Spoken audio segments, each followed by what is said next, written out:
Hey everybody, it's Lon.TV, and we've got a quick one today because I got in this keyboard from Cherry.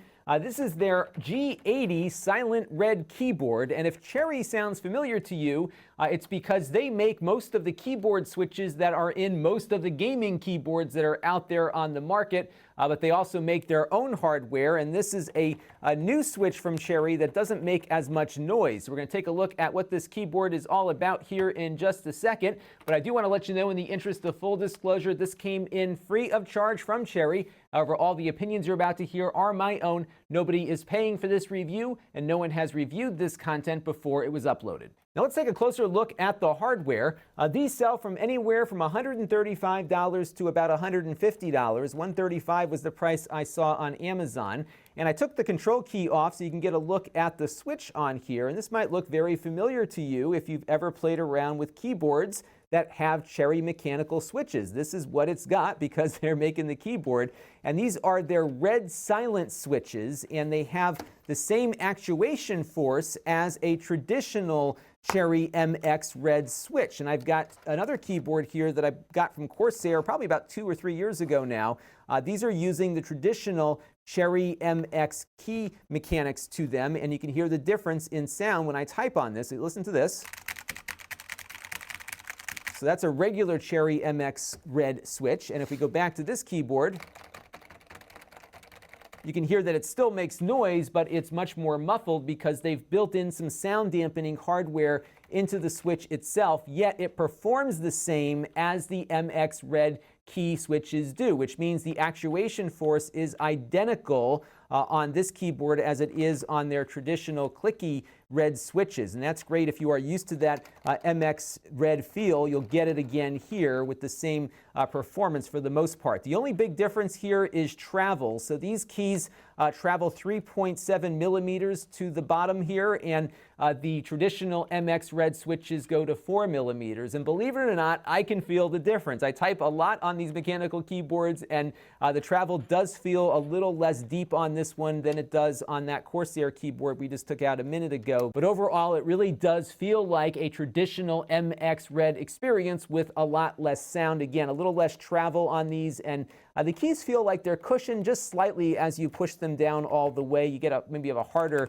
feel to the keyboard deck on the traditional switches, but again, I think that's due to the noise dampening hardware built into those switches. Now, this particular keyboard is not a gaming device per se because it lacks all the features that gamers want. There is no backlighting, there are no macro capabilities, there are no extra keys that you can map to different things. This is really a keyboard that plugs into your USB port or your PS2 port with the adapter that it comes with, and that is it. And I think it's really best suited for people that are typing all day long, or perhaps data entry environments that need reliability and efficiency and accuracy. That's one of the things you get from these really nice keyboard switches, and you'll definitely get that here without raising the decibel levels of your office, especially when you've got 10 or 15 of them in a bank of cubicles or something inside of an office. So I think that's probably where they're going with this, but you might be able to pick up one of these for less than you would a gaming keyboard, yet get the same mechanics to it. So if you like the way these keyboards feel and don't want to spend $200 or $250 on a keyboard, you can get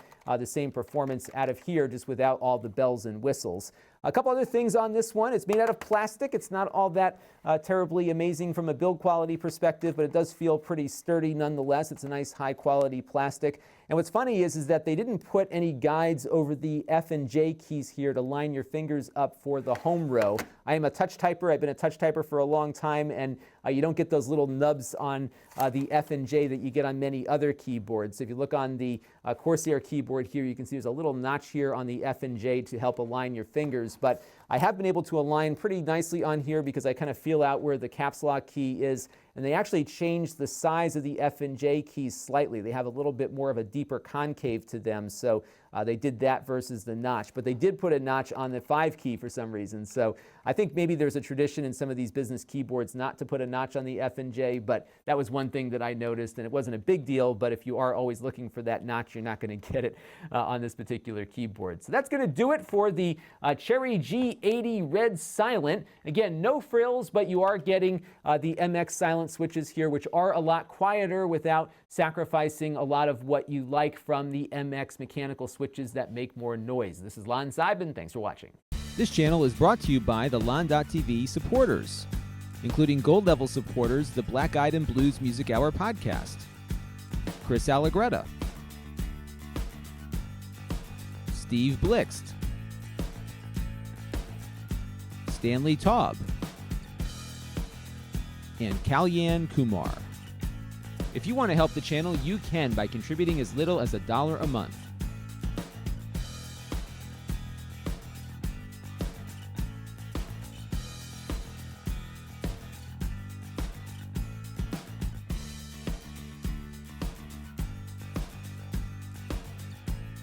Head over to lon.tv/support to learn more.